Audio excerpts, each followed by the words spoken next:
The Indie Writers Club is brought to you by Publish Drive.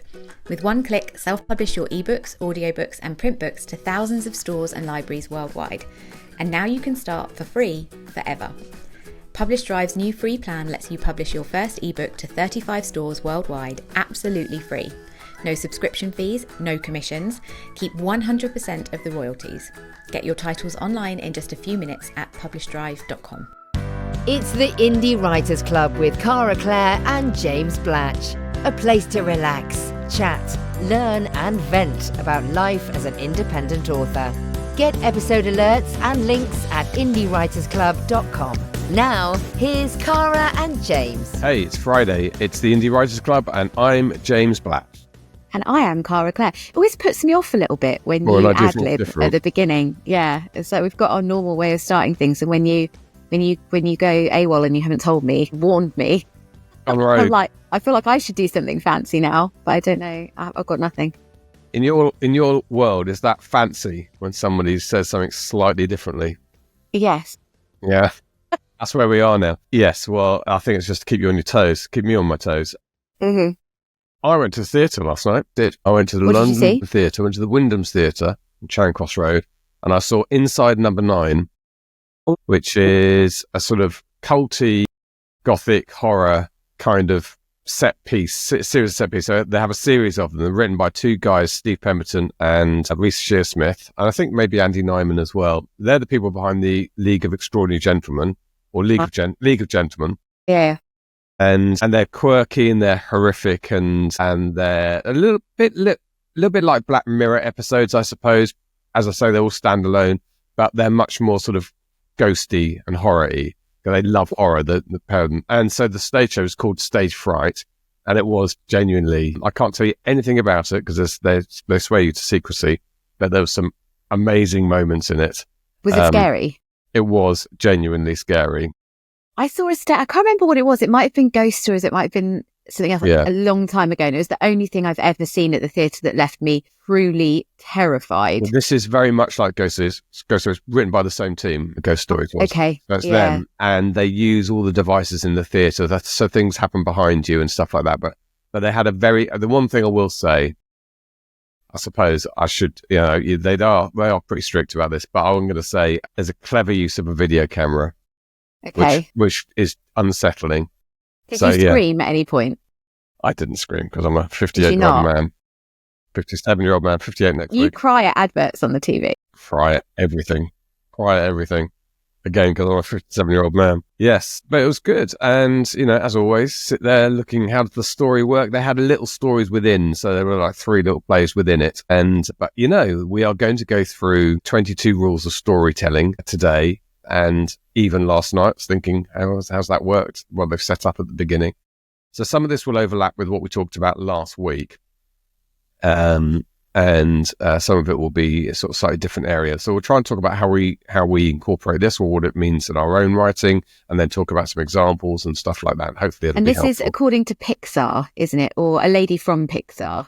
Yes. Put these out there. So that's interesting because obviously, their stories are incredible. Yes. So even their shorts, like the Pixar shorts that they do, I love those. So yeah, I'm excited to do this actually. I really like the craft episodes because I just feel like, I think we've said this before, I don't spend enough time on craft anymore. You kind of get to the point where, especially I think when you're doing it full time, the business side of things really takes over.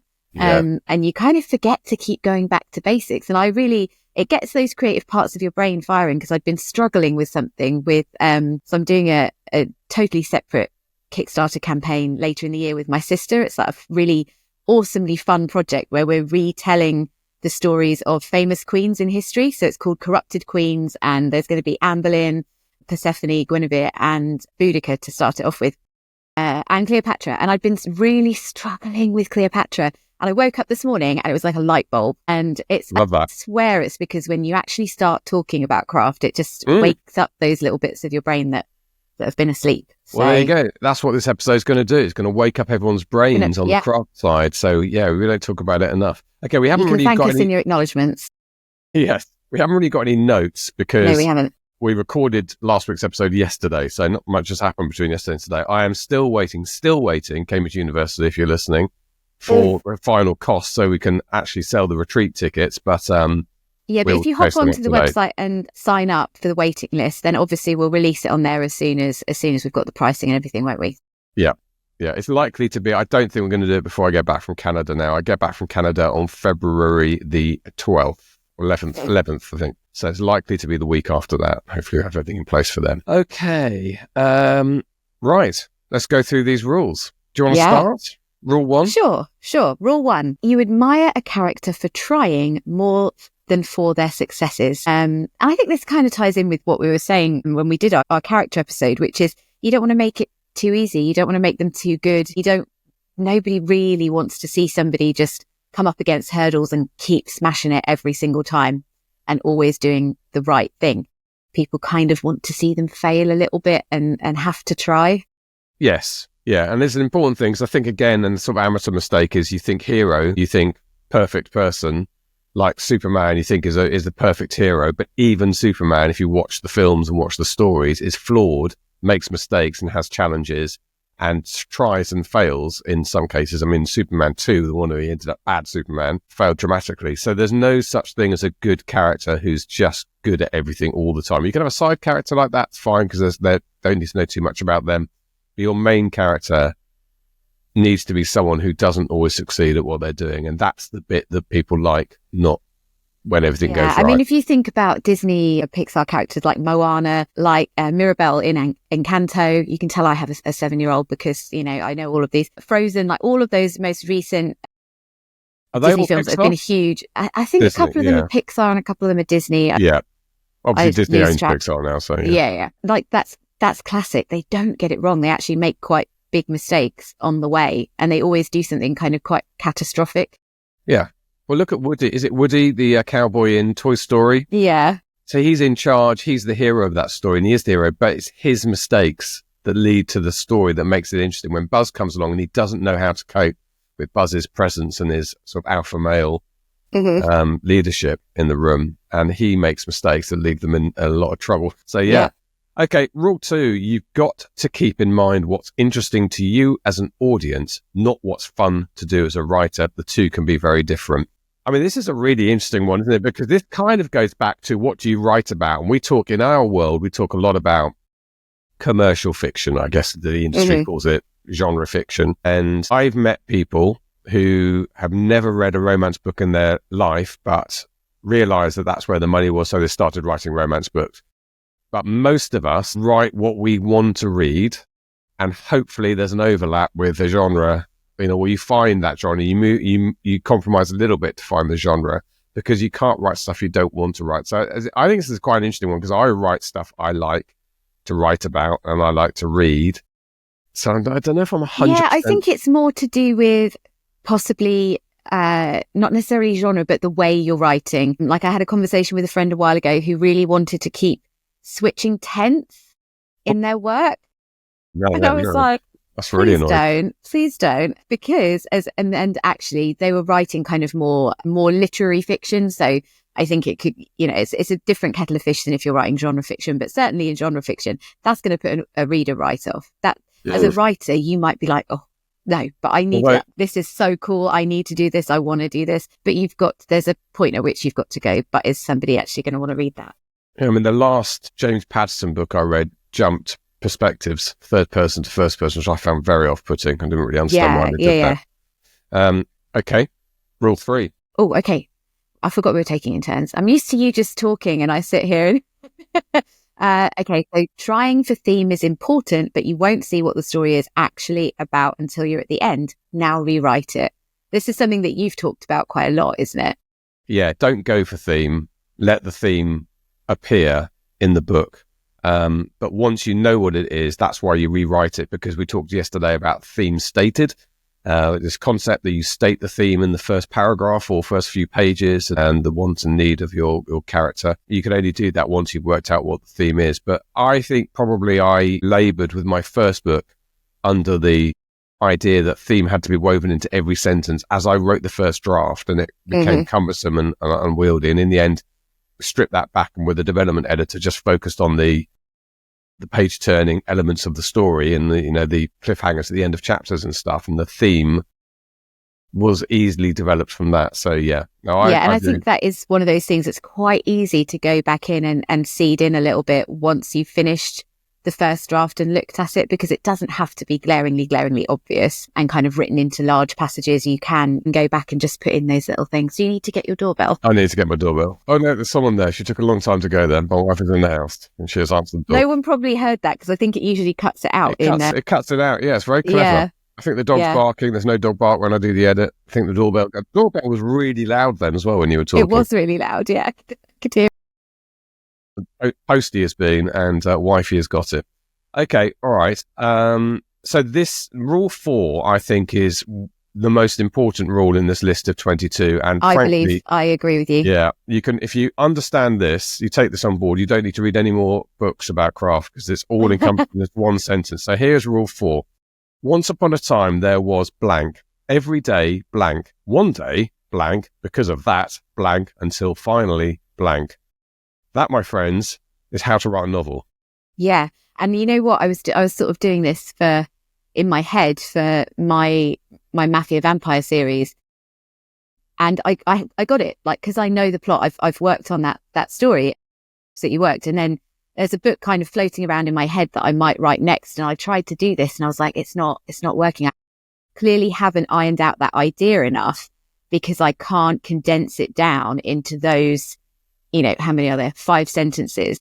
So, and I think this is just super important when you're starting out. Again, I was looking at somebody's first draft of something a little while ago, and it was really well written, really great. But I was like, what's your story? Like, where's your elevator pitch? What does this boil down to if you had to really condense it? So, like, this is genius. Yes. Completely agree with you. Just learn that, be able to do that for your story, and then you're good.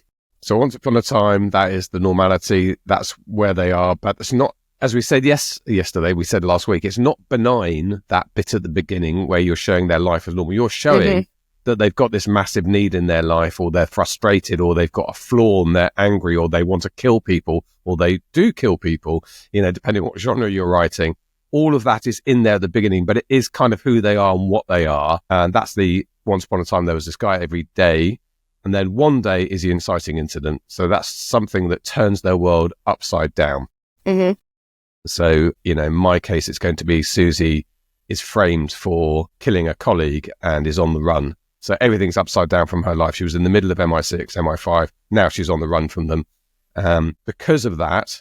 And then in my case, she's going to go and investigate this one crime, and she's going to uncover the plot which is inside MI5 until finally, I haven't quite worked this out yet, but finally I think what's going to happen is she's actually going to be fed to the Soviets by somebody on the inside. So she's going to be arrested, imprisoned, and they hopefully will throw, as far as MI5 is concerned, the baddie inside, they're going to throw the key away. But of course, there's going to be a rescue.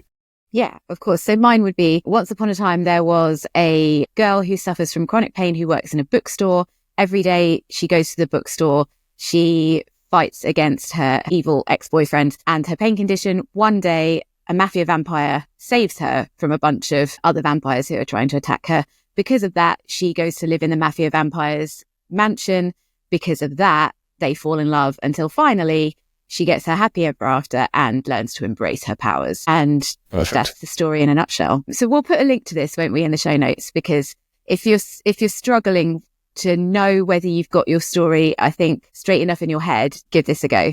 Yeah, I'll put it in the email as well. I don't know if there's a copyright infringement on here. I don't know if this has been published. If there is, we're reading it out on the show. I know, we're reading it out anyway, but it's widely circulated and widely discussed. So I should probably look into that at some point. I think it was something that Emma somebody was the lady's name. Yeah, I think it was in an interview or something.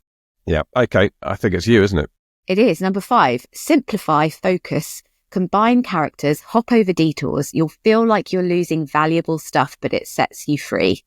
And I think this is something that my ghostwriting definitely has helped me with. And I've talked about this before, is learning to, I think they say kill your darlings, don't they? To really let stuff go and not hold on to it too tight. And actually, it is really freeing once you learn to do that. Be ruthless and get rid of stuff that doesn't need to be there. Yeah, I think this is definitely one I need to take on board. I get a bit bogged down and think, well, how do I get out of this? How is it going to be credible? But you need to just take a step back, relax. Hop over detours is such a good sentence, doing a lot of work in that expression, work in that sentence.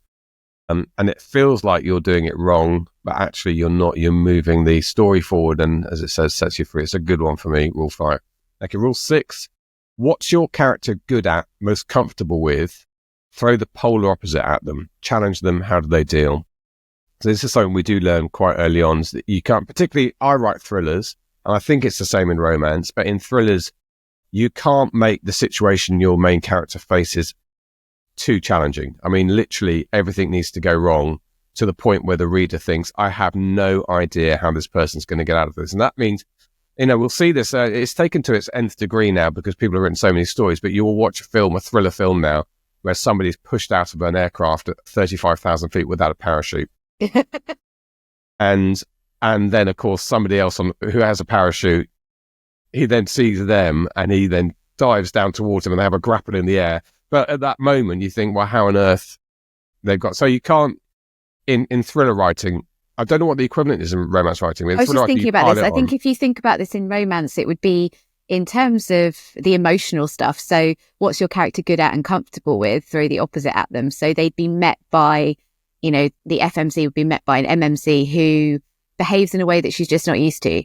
He's either, treats her well when she's not used to being treated well. And how does she deal with that? Or he's argumentative and she's not used to somebody who's argumentative and stands up to her. So how does she deal with that? So it's more to do with behavior, I think, in romance. You kind of think about a situation that they're comfortable in, they keep themselves in. And then this romance has to be different from everything else that they've experienced before. Yeah. Because that's interesting then, isn't it? How that person deals with it. Yeah. And that's thinking about it, that is the ingredient of quite a lot of rom-coms, isn't it? You get somebody who's, like, for instance, very micromanagey and convulsory, and then there's this complete long-haired, quite handsome skateboarding dude who doesn't have a job, and it's a perfect combination because how's that woman going to cope? But she fancies him, and and I mean, I write reverse harem, so you stumble upon two guys and you fancy them both, and they're making out in one of their offices, and what do you do? What do you do? Shut the door and walk away, or get involved. Okay, exactly. Rule You've 7. read it. Yeah. Is this me or you? It's you. You're the odd one. Or am I? Okay. Come up with your ending before you figure out your middle. Seriously, endings are hard. Get your working up front. Working up front. This is something that I do naturally. I just always see the ending before I've seen the middle or even the beginning. So the middle is always really super, super, super difficult for me. But that's why when I get towards the end, everything speeds up because I know that ending and it never changes. The ending for me never changes.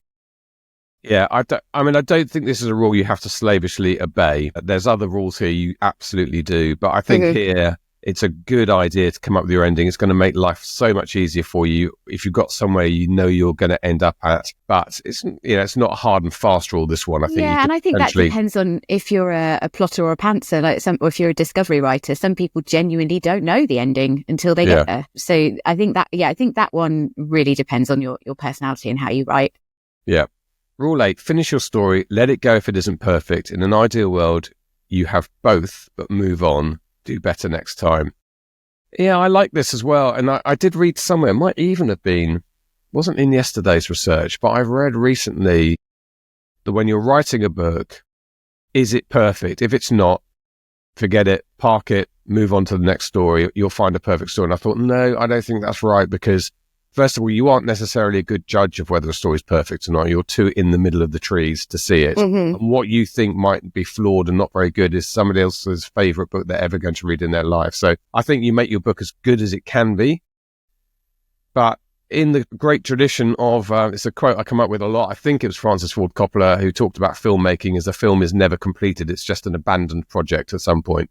And I think that is the case with most works of art, is at some point you've just got to put the chisel down and push it out there. Yeah, and I think as indies, it's difficult for us because we don't have an editor, or a publisher waiting for the book who are going to go, right, that's it, it's done, it's good, it's great. They're going to tell us it's good enough, it's going out. we have to kind of be that person who goes, right, I'm stopping now. But I think as well, don't assume that because something didn't land the first time or didn't work the first time around that it couldn't in future. Like, it might be exactly like you say, a case of putting it down for now and then coming back to it. So I did a spicy Jungle Book retelling last year, and I tried to make it why choose reverse harem, because people were saying to me, but that's your genre, you write reverse harem, it should be that. And it didn't work. And I knew as I was writing it that element of it just didn't work. And it didn't land. So I published books 1 and 2, and it just didn't do as well as I wanted it to. So I unpublished them and just thought, I'll come back to it. Like, something, it's not dead, but something will happen eventually. And so later this year, I'm going to edit it, remove the why choose element, add a new ending to it and republish it. But that didn't mean that it was lost. It just meant that it wasn't quite right at the time. Yeah, I agree with that. Okay, odd one. This is me. Number 9. When you're stuck, make a list of what wouldn't happen next. Lots of times the material to get you unstuck will show up. This is basically how I use Claude and ChatGPT. Yeah. You know, I think we've all said, so many of us say we ask AI for ideas, and most of the time we go, no, that doesn't work. That's not very good. Don't like that. But it does something to your brain, and then you go, but this could happen instead. So that's kind of what I use Claude. It's funny, I have a slight variation of that rule. I've noticed a couple of differences between our versions of these rules. Mine says, when you're stuck, make a list of what would and wouldn't happen next. Material to get you unstuck will show up. This is your rules that you sent me. Yeah, but I just Googled them. Again. I mean, I love these rules. And if you see at the back of them, if you're watching on YouTube, there's blue tack. These sit on my wall over there. So I've just taken it off my wall. You're using your ones from your wall. I'm using the ones that you emailed. Yes. So I Googled yesterday so I could send, because I don't want to post this to you, obviously, Cara. Yeah, so that's interesting. So yeah, basically, if you're stuck, make a list of everything that could or couldn't happen, basically. And that is in itself a way that's going to unstick you. And that is a brilliant use of AI. That's what that is, that conversation. You go back and forth, and then you're off to the races again when it sparks the idea. Agreed. Rule 10, pull apart the stories you like. What you like in them is a part of you. You've got to recognize it before you can use it. Now, I think this is quite a deep rule. So there is a theory, there's a kind of discussion area about what makes art. When is something art or not? And the sort of example is you have a statue that's in a room. There's a cat in the room, and the odd mouse that appears. Is it art when no one's looking at it? Because the cat doesn't care about what it looks like, and the mouse doesn't care, and the walls don't care, and the paint doesn't care. It's just a block of stone. A human goes in there. Let's say it's the statue of David, Michelangelo's famous statue of David in Rome. Mm-hmm. So a human goes in there and they look at it and they think, oh my God, this is amazing. It's actually visualization of David from the Bible. There's this sling and he's like this powerful creature. And that means so much to me because I'm very religious, or I know a lot about the Bible. And the next person comes in, doesn't know anything, doesn't realize who David is, doesn't remember the David and Goliath story, and looks at this amazing, beautiful human being and looks at the incredible work that's been done there and thinks about how they idolized the human form in those days. So there's two people have had two different things. They are both, and this is the key part of this story, valid. Mm-hmm. It's not up to Michelangelo to tell one of them, no, you're wrong about that. What was it? Well, that was. That's a ghost in here. Was it in your place or mine? Don't know. That's the way it fell off a shelf. I think it was in yours. The ghost from last night. Anyway. Yeah. The point is that, where was I? The ghost has upset me. The two people, both points are valid. You make the art. When you see it, you don't just complete the work of art, you create the work of art with your reaction to it. Now, I think that's what's saying here, is that you watch something which you really like. Don't assume everyone likes that in the same way that you do. Don't assume everyone's getting the same thing out of it that you do. You are getting something out of it because of who you are. You need to identify that. Why is it that worked for you? Because that is what you're going to write. Yeah. I mean, I worked in an art gallery where they had a pile of old VHS tapes on a podium and said that was artwork. And I think there was also an exhibit of Tesco bags in the same place. So completely get that. But yeah, I love that. And I think what we have to keep doing and what we can keep doing, actually, because if we think about working on our craft, sometimes we think we've got to sit and read craft books, and I don't have time for that. But we're always consuming other stories. We're always in some format. We're watching TV, or we might listen to a bit of an audiobook or something. So you've always got opportunities to look at those stories and actually digest them and think about how you're reacting to them and what that means about you and how you want to write stories. You can do that on a daily basis without having to put aside extra time to do it. And a simple way of saying this is things that you like, the way things have been written, that's what you should do and write, and not to emulate. Emulate's a good word. Not, you don't have to copy. I noticed there's a lot of stuff about Severance at the moment, which is a TV series on Apple. Yeah, you told me to watch that. I watched the first 20 minutes and I couldn't get into it. Everyone stops watching after episode 1. I mean, everyone does. So on my little WhatsApp group with Lucy and Cecilia, they all said watch episode 1, didn't like it. Jill stopped watching after episode 1. She now regrets it because I carried on and I'm addicted to it. And she said I should have carried on with it. So it's one you need to press on through. There is something wrong with episode 1. I agree. And I think there's him sobbing in the car and you don't really know who he is and stuff. And it's all a bit off-putting. And there is a problem. It's also quite bleak. Yes, I think that's the thing. With shows like that, I have to be careful when I watch them because it had a feeling, when they just have that sort of really oppressive feeling. Yeah, and I was like, Anyway, it's a fantastically subtle storyline. And people are now still on TikTok. Yesterday, somebody pointed out something that I'd missed in season 1 that people have just worked out. And it happened all within season 1. It's not like, oh, now it makes sense we're seeing season 2. Within season 1, it explained why somebody was watching a CCTV monitor in the next episode. And it was so brilliant. And I realized because I'm so excited about that's why I write that sort of thing. I like that sort of thing. I like these little moments where you don't explain to the reader what's going on. Either they pick it up and they see it or they don't. That's okay. And I've always had that. And I always resist. And an editor says to me, I didn't really understand this. You need to explain this. I always think, no, that's okay. Because it creates an atmosphere of you not understanding because it's technical or whatever. That's part of what I'm trying to achieve here. Yeah, so, I think that goes to, if you're choosing what genre to write in, you can kind of try to go back to basics, boil it down, look at what you enjoy in a story. And then you can think outside the box because, there might be elements of that in a genre that you haven't expected. But I really do believe that you have to enjoy what you're writing. You can still be commercial, you can still write to market, and you should. But I really think you have to, at some core level, enjoy it instead of just pick something and force it, because it won't come across, it won't land, you won't quite get that little bit of magic because it's not really what you want to be doing. Yeah. So work out what it is you like, understand what it is and how it works and why you like it, then use it. Simple. Okay, 11.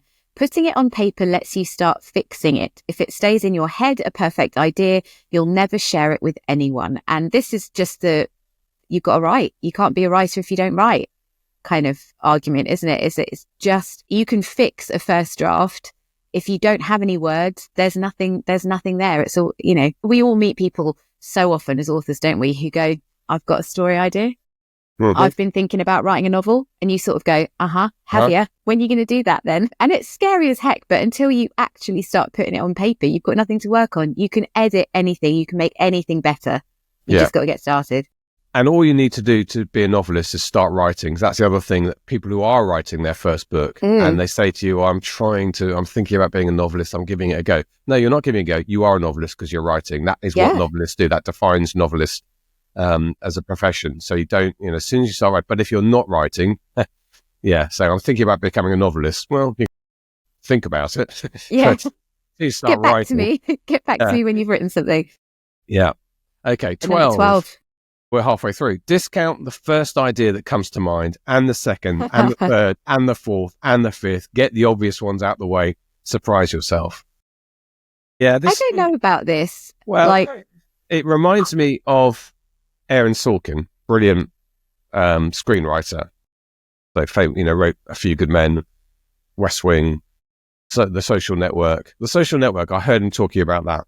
I think it was on a masterclass. And he was asked to write a brilliant, absolutely fantastic film scriptwriter, best of his generation.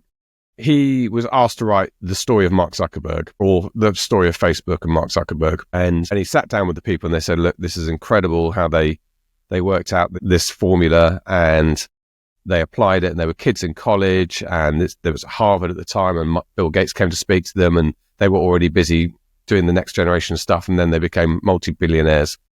And he said, yeah, that's not the story. And he kept having conversations. He spent a year talking to people who knew Mark Zuckerberg. And then he started hearing that there were these two other boys at college at the same time who had the same idea, or they'd invested in it, the Winkleman brothers, I think they were called, and they'd invested in it. And Mark Zuckerberg had maneuvered carefully to make sure that they weren't part of the project going forward. And this ended up as a secret behind scenes law settlement. And Sorkin's like, that's the story. That's how we tell the story of Mark Zuckerberg, through the actual trials and tribulations he went through, not through the brochure version. So I do think there is something in this that you do reject the early idea.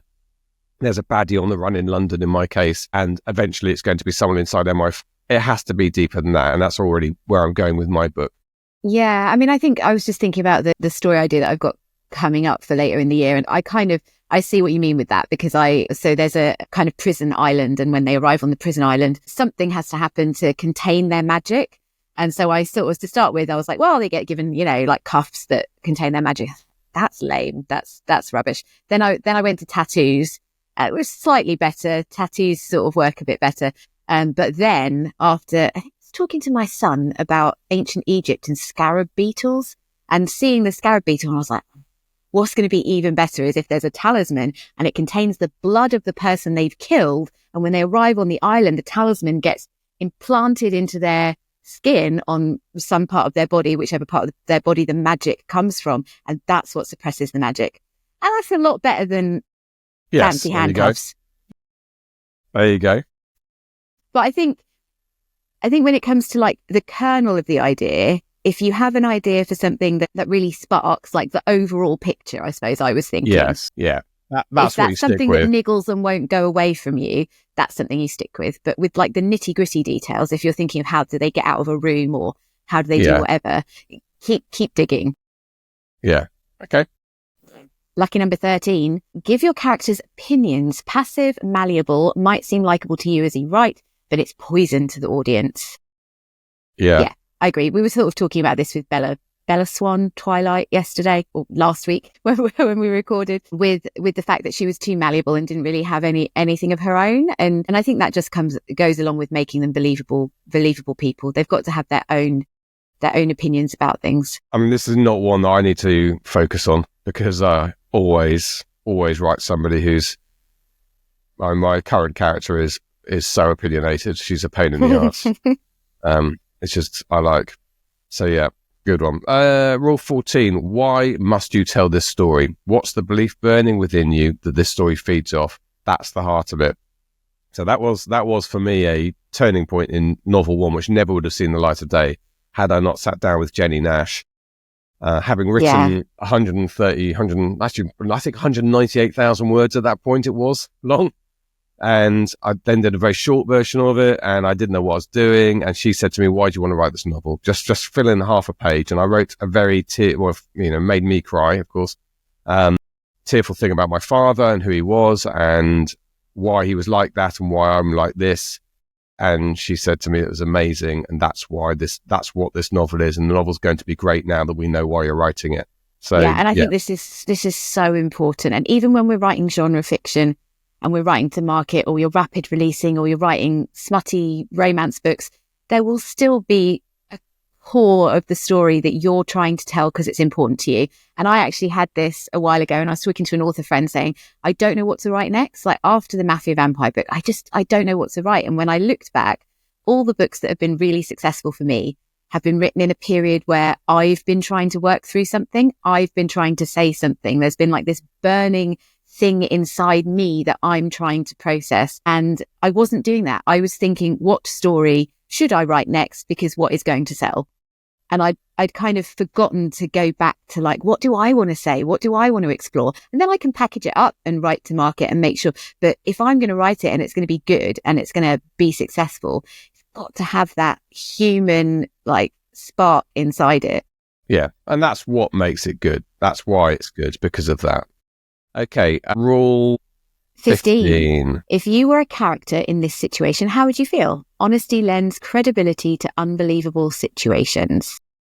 Yeah. I think I agree. I think it's that there's an element of suspension of disbelief, isn't there? Sometimes you've got to allow for the fact that this is a story, but essentially it's got to be believable. You've got to have, your characters have got to behave in a way that's true to them, but also that's true to a human who's in that situation. Yeah, no, I completely love that one. I think it helps me a lot with my writing when you're stuck in a room with somebody and you think, well, okay, what would I do? What would I do? I'd want to leave. I'd pretend I'm going to the toilet and escape out the back window. Funny enough. Hang on, is that what you were doing when you left the pub last week? That is exactly what Susie does at a moment in Paris when she's in the bed. She's, takes advantage of the fact they're in somebody else's house and the other guy that's not supposed to know who she is, and she just quietly nips out to the loo and then goes out the back is on the run again. Hey, okay. We've all done it. Yeah, we've all done it. Okay, we are up to 16. What are the stakes? Give us a reason to root for the character. What happens if they don't succeed? Stack the odds against them. So this is actually reading this. I just read that ahead while we were talking. This is one for me, definitely in my book. Now, I don't think I have done this properly. I don't think I've made it clear what happens if she fails. I need to be crystal clear that there's somebody in particular in the establishment in London who will broke no argument, wants her in a jail cell and off the streets, and she's that close. And then people know we're never going to find out the answers to everything. We're never going to find out why Roger died. We're never going to find out another side of things, which is happening in East Germany if she gets caught. Yeah, and I think in romance, this kind of relates to the why can't they be together? Because there's usually that moment in a romance story where they can't be together. And it's got to be that the stakes are high enough. It can't just be that it would be easily solved with a quick conversation. The main thing so Nova is my main reverse harem series, and one of the guys in her harem, the main reason that they can't be together is that he's addicted to human blood. Like, he's not a vampire, but he's addicted to a substance called FHB, which is fermented human blood. And she's got super powerful blood because she's super powerful. So, it's a pretty good reason for them not to be together, because the stakes are, if they are, he could kill her. Unless she has an actual stake. Well, no, because he's not a vampire. Oh, he's not not actually a vampire. Is FHB a real thing? No, it's no. I'm glad you thought it could be. Yeah. Yeah. In my universe, humans can get addicted to it as well as. So 16. This is why this is on my wall. Get me writing a better story. Rule 17. This is you. Yeah, no work is ever wasted. If it's not working, let go and move on. It'll come back around to be useful later. This is kind of, I think, almost a repeat of what we were talking about earlier with when we sort of alluded to it when we said that you can let a story go and come back to it. Yes. But I think also completely. For people starting out who think that they have to write the finished product, they don't understand the whole drafting process. I'd also say when you first start writing, your writing is at its worst it's ever going to be. It's only going to get better. And this is not a great thing to hear when you're starting out, but you probably need to write several 100,000 words to find your voice and get there. I mean, you're learning. Like, I always say to people, every sentence is helpful. Yeah, if you turned around at, 35, 40, 50 years old and decided to pursue a different career, you decided you wanted to be a dentist, would you expect to go straight in there and be a dentist after, a few weeks of trying? Of course you wouldn't. Like, I'd just watch a couple of YouTube videos and I'd be in there. Or an artist. Like, people seem to accept that art, painting, that sort of thing takes a long time to perfect. But for some reason, I think because we can all basically write a sentence, we expect that we should be able to write really good sentences and really good books straight away. But so don't be so hard on yourself. You're learning. It's a big thing. Of course, you're going to get better. Nothing's wasted. Even if you throw that whole novel in the bin, you learned something from that. And your writing improved and it got you closer to where you need to be. So absolutely, yeah. I mean, all that 198,000 word first draft of mine was not wasted. It's never seen the light of day, but it led to a novel 5 years later. Yeah. Okay, you have to know yourself. The difference between being yourself and fussing, story is testing, not refining. I don't understand that. Can you explain that to me? Well, mine says something slightly different. Mine says the difference between doing your best and fussing, story is testing, not refining. I think it means stop moving the commas around. Yeah. Like not going back and nitpicking over things, and know if you could do better. Know if you've been a bit slapdash and gone and not really put in your best effort. or if actually, no, you've tried bloody hard. You've worked hard on that, and now you've got to move on. That's how I interpret it. Okay, let's move on to 19 because it's a brilliant one. Okay. Coincidences to get characters into trouble are great. Coincidences to get them out of it are cheating.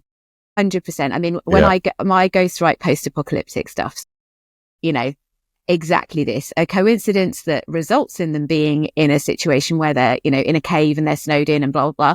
Perfect. If there just happens to be, an ice pick and a bunch of firelighters and a hammer and a sleeping bag in the cave, that's not going to land. That's rubbish. Yeah, really good. Love that. Okay, 20, 3 more to go. Exercise. Take the building blocks out of a movie you dislike. How do you arrange them into what you do like? So I think we could do this with Gladiator 2. I was just thinking that. I remember coming out of Gladiator 2 with an immediate list in my mind of things I would have changed about that, that would have made the characters' motivations much clearer and easier to follow, and then we would have rooted for them. But there was very mushy. Seriously, there's some films that are too bad to do this with. Prometheus, I was thinking, I watched the thing on Prometheus this morning on TikTok. It was such a badly written film that I don't know how you'd save it. But there are other films where they just don't quite work, and you think this sounds arrogant, right? They're multi-million-dollar Hollywood project, and I'm sitting there thinking, what the hell do you know, Blatch, about this? But you can all do this individually, and actually, in some cases, there are multi-million-dollar Hollywood projects get made surprisingly often that have flaws in them for everyone to see. Mm-hmm. And better people than me, there's a guy called Andrew Ellard on Twitter who's a script editor, and he dissects films. So he's brilliant, and I will 100% agree very often with his belief that this is why this doesn't work. Mm-hmm. So I remember Rogue One, which is a fantastic Star Wars film. It's my favourite Star Wars film outside the original. By the way, James is soon going to be starting his own Star Wars podcast. If anybody, yes, I think you talk about Star Wars at least once an episode. There should be a reference to Star Wars in every episode. I'm quite happy with that. But Rogue One is a brilliant spin-off Star Wars film, one of the best ones that's happened since the original, as I said. And he dissected it, and he did like it. He said it was good, and it was, it agreed with me. I think it was the best since.